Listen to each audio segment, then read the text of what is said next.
buy Bitcoin, end war. And what I mean by that, we're going to kind of dive deep into that topic, did a little bit of research, did a little bit of prep. And I want to take advantage of the fact that we have Paul on the show to chime in. And this was my initial response yesterday, and the post actually absolutely blew up. I won't be able to say the second line, but basically, frustrating. It's frustrating because at the end of the day, I think most human beings on planet Earth just want to get by. They just want to feed their family. They just want to provide, and they just want to live, and they just want to, get going, right? But this fiat money printer fuels things. It fuels horrible things, right? We were talking a little bit about that in the opening segment. Essentially, how we have an unmeritocratic society not based on meritocracy, a society where the middle class has been hollowed out, essentially. And there are also other effects to a world on a fiat standard. So this is what I posted last night. I said, another war brought to you by politicians with money printers. Fiat is a cult. And then, of course, Ledn posting, referencing the fourth turning. And the last time we were in a fourth turning, ladies and gentlemen, it was actually back in World War II. And thing is, with fourth turnings is because the generations are so far apart, the world forgets the lessons of the past. And what people have to remember, what people have to understand, I'm going to pull up this picture. I actually have this picture as one of my revolving wallpaper on my laptop. And essentially, it's just a bunch of brave American soldiers heading onto the beach, Normandy, D-Day, and it was, and you can make an argument it was for a noble cause. The United States was attacked, Pearl Harbor. But what people forget is that the United States built a machine to fight World War II. And that machine hasn't been dismantled. In fact, the president who was one of the key generals in World War II warned about this machine in his farewell address. Now, this conjunction of an immense military establishment and a large arms industry is new in the American experience. The total influence, economic, political, even spiritual, is felt in every city, every state house, every office of the federal government. We recognize the imperative need for this development, yet we must not fail to comprehend its grave implications. Our toil, resources, and livelihood are all involved. So is the very structure of our society. In the councils of government, we must guard against the acquisition of unwarranted influence, whether sought or unsought, by the military-industrial complex. The potential for the disastrous rise of misplaced power exists and will persist. We must never let the weight of this combination endanger our liberties or democratic processes. We should take nothing for granted. Only an alert and knowledgeable citizenry can compel the proper meshing of the huge industrial and military machinery of defense with our peaceful methods and goals, so that security and liberty may prosper together. So ever since he gave that historic speech, first time mentioning the, World War II machine, the aka military industrial complex, the United States has been in a constant war for the last 70 years, basically, right? Korean War, Vietnam War, all the wars in between, the Iraq War, the Afghanistan War, Ukraine war, it's a proxy war, and then this current situation that's happening in the Middle East. And you have to ask yourself, you're like, Nico, what the F does this have to do with Bitcoin? Like, what are you talking about, bro? Like, dude, this isn't a history channel. This isn't a history show. What are you talking about? I'm going to make the case for you guys today that by buying Bitcoin, you end war. By the world transitioning to a Bitcoin standard, wars end. Why? Fiat currencies give the state the power to print money to fund wars without immediate taxation and consent from the population. This hidden war tax allows conflicts to be prolonged far beyond what people would tolerate if they were paying directly. Bitcoin, with a fixed supply and decentralized issuance, eliminates this tool. Governments would be forced to finance wars transparently, either through taxation or voluntary borrowing, making endless wars politically unviable. Now, the other thing is it changes the incentive. In a sound money regime, violence becomes expensive and cooperation becomes more profitable. Bitcoin encourages international trade and voluntary exchange over conquest because plunder can't be easily monetized or laundered through central banks. Bitcoin also gives sovereign monetary power back to individuals and reduces the reliance on national currencies. The decentralization of financial power weakens centralized authorities' ability to command obedience and fund total war. In a Bitcoin standard world, coercive taxation and capital controls become unenforceable, undercutting the state's war apparatus at its root. And remember, this is something that Dwight D.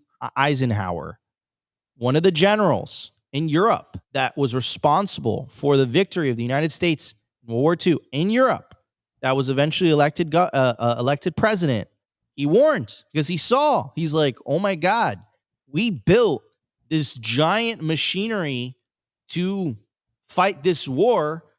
And he said a key thing in that speech. Did you catch that, Opti? He said spiritual. He said spiritual. That is I'm getting chills when I'm saying that. It's a very powerful word to mention. Now, before I pass it on to Paul, I do kind of want to give a little bit of a contrast, right? So, okay, you'd say, Nico, but like, hold on a second. Wars have always been a thing. Like, that's like kind of human nature. Like, what are you talking about? Like, buy Bitcoin and wars, like, that's ludicrous. Well, that's not how it always worked. Back in the medieval like era, specifically, I'm going to bring up the 100 Years' War. Essentially, the wars would end when the kings ran out of money.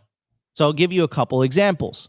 So King Edward III's war effort was stalled multiple times due to lack of funds. Each phase of the 100 Years' War saw military pauses or treaties, often because one side ran out of money or couldn't pay the soldiers. In the pre-Fiat hard money era, especially during the Middle Ages, the king's ability to wage war was directly tied to his treasury. No gold or silver meant no soldiers, no supplies, and no war. So this is what I'm talking about, right? I'm not saying that Bitcoin will get rid of wars altogether, but what Fiat allows is hidden taxation that allows the funding of war without the population being aware of it. And if you look at the economic cost of the Iraq and the Afghanistan war, I'm not going to get into the justifications of those wars. They're to the tune of trillions of dollars that it cost the American people, right? And imagine if those trillions of dollars were redirected to jobs, infrastructure, like actually not destruction and death and doom, but optimistic, hopeful, prosperic projects, right? It would completely change the game. So, yeah, man, I'm going to stick to my messaging. After what I saw last night, I'm sick and tired of this. Buy Bitcoin, end war, fix the money, fix the world, full stop. That's it. Paul, I'm going to pass it on. Paul, I'm going to pass it on to you, man. Like, dude, I'm just sick and tired of this, bro. And I'm not trying to justify. And it seems like people are liking this too because the live stream numbers went up. People like, dude, like I'm just tired of it, man. Like, look, and I'm not trying to take any side. I don't have any skin in that rate. I don't have like, I just, it's not what we're about as a Bitcoin channel. Like, we're not here to comment politically and say this side or this side, which is why I've left everything out of just focused on American history and all that. but fiat fuels endless wars, right? Fiat Absolutely. fuels destruction, right? And Bitcoin on a sound money standard, as I pointed out to you guys, completely takes away that ability, right? Yeah. So the sound money standard, like you said, makes it harder to fund wars. But there's another aspect to Bitcoin that is so important. And hopefully this illustrates the point for all the people that are buying the ETFs and buying shares of companies. The fact that you can hold your own keys is what really turns up the dial on war prevention. Because there were a lot of wars fought simply to seize the gold of your enemy. And even though we were on a hard money standard, it was profitable to take the risk to go get that gold. And there's still gold buried from the losers of wars that we have not found, right? So countries that have lost and that have buried their resources so that their enemy doesn't get it, and we don't know where it is, or it's lost forever. So it's the private keys, your ability to self custody, the ability for a government to lock that Bitcoin in a way that their enemy cannot seize it. That's also a big incentive to prevent war. Going to I forget. I saw in the post. I think it was Elaine Lowell said, "All wars are banker wars," and that's such an important comment because when you look at history, not only of the United States, but of Europe, you begin to see that bankers have the incentive to push for war. And so let me describe that. And I think if you want a really good explanation of this, go watch Alex Craner describe it on Gold Palisades Radio. In that, as banks issue debt, they need to have that debt backed by collateral in order to be solvent. So from that perspective, as you start to build out a debt-based economy in, say, Europe, and then that expands to the US and you fill that up in the US, now you start to look for additional resources and territories where you can make loans. That's why we have global bankers. That's why a lot of bankers are globalist, because they use that military industrial complex, and I would add to that military industrial intelligence complex, in order to implement regime change, carrots and sticks, to implement economic hitmen in order to get more resources that they can lend against. So when a bank has achieved max debt issuance in a jurisdiction, bankers, and I'm speaking mostly about central banks, they're incentivized, especially as those economies start to falter and they start to see risks in their balance sheet, to go out, create wars, back wars that are going to give them more territory, more resources, more assets to lend against. So they drive this forward, and it is the cancer at the root of the problem. So this is why Bitcoin was created, right? Bitcoin was created to separate money from state. It's all about killing central banks. Yep, 100%. So, this is the number one thing, the most passive protest we've ever, and the best opportunity we've ever had to do a peaceful protest against war, which is also against fiat, also against central banking, all Amen. of which are aligned in creating the destruction. As far as war itself is concerned, I'm disgusted by it. It absolutely is just maddening.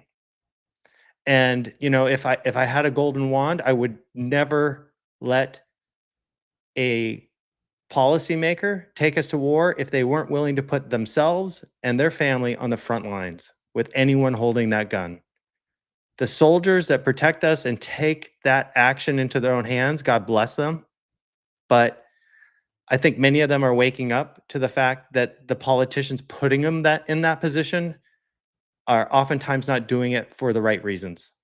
Amen. I'm in full belief of protecting our borders and having a strong defense. am in no way support of colonization, spreading democracy.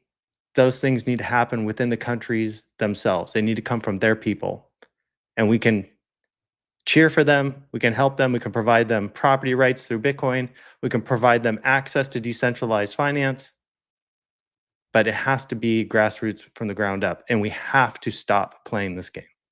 Amen. Now listen, that's called motherfucking boy. And you said something really important there, Paul. You said many things that are important there. I want to focus on a couple of them, which is you mentioned basically in a non-coercive means. So this is optional. This is voluntary. It's not spreading democracy through coercive means. By the way, spreading democracy to cultures and people that perhaps they just don't understand democracy, right? And that is something to point out. And I just want to give a shout out to our troops here in the United States, right? Who signed up and put their lives on the line, for their country. But I don't think that the justifications were based on the justifications as to why we were sending those troops where were the actual reasons, right? Like you guys have to understand, like the United States, after experiencing World War One, this is why this picture is so powerful, and I have it as my desktop, as one of my desktop pictures. The United States, after experiencing World War One, we did not want to go to war. Like it was very difficult for FDR to get the United States involved in World War II. It was only until Japan attacked Pearl Harbor where essentially the United States got involved, right? So, all those young men that you see storming the beach in Normandy, basically in a hail of gunfire, MG-42, they did it with the understanding that their country was attacked, right? That hasn't been the case, right? That hasn't been the case.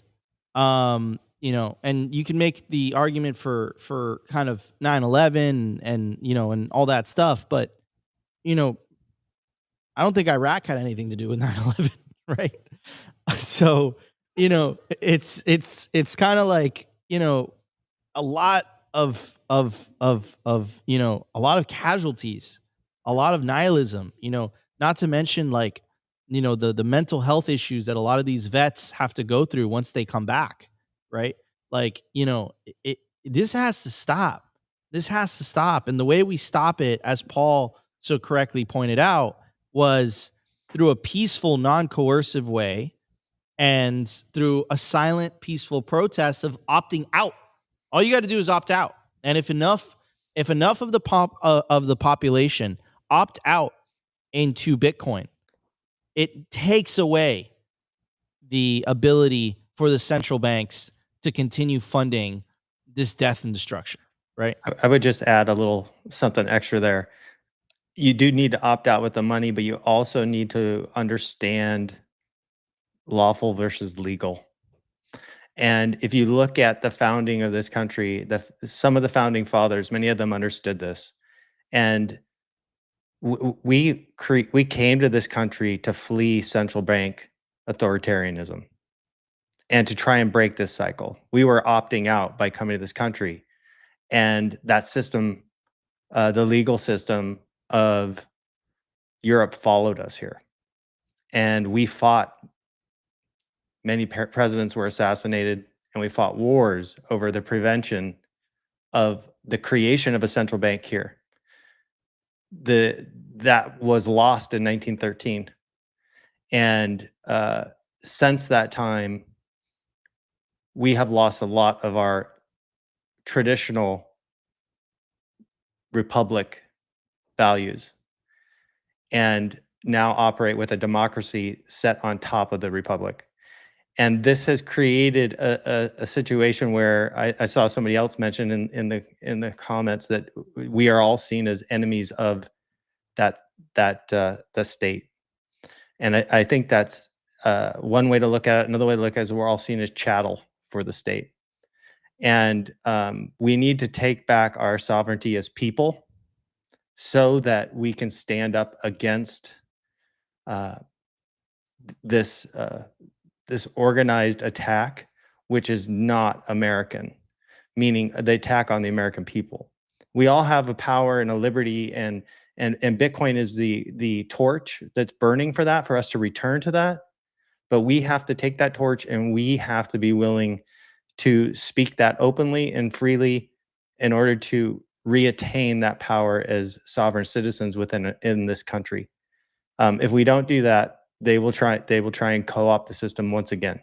Need liquidity without having to sell your Bitcoin? For more than 6 years now, Ledn has been the trusted choice for Bitcoin-backed lending, with transparency, security, and trust at their core. I absolutely love these guys, and I personally not only have an account with them, but also a loan. And some of the key features that I love about Ledn is the fact that there are no monthly payments. You pay at the end of the term. You also have the ability to roll over the loan as well, and you can pay it back whenever you want. Essentially what they do is that they help their clients unlock the liquidity of their BTC, allowing you to HODL while still accessing the wealth of your Bitcoin. They've been battle tested with their focus on transparency, security, and trust, allowing them to build a proven track record of client success and security, helping tens of thousands of clients harness the value of their digital assets with confidence and peace of mind. Learn more about what your BTC can do for you today. Simply Bitcoin viewers get 0.25% off their first loan by using the link in the video/podcast description. What are you waiting for? Head over to ledn.io today.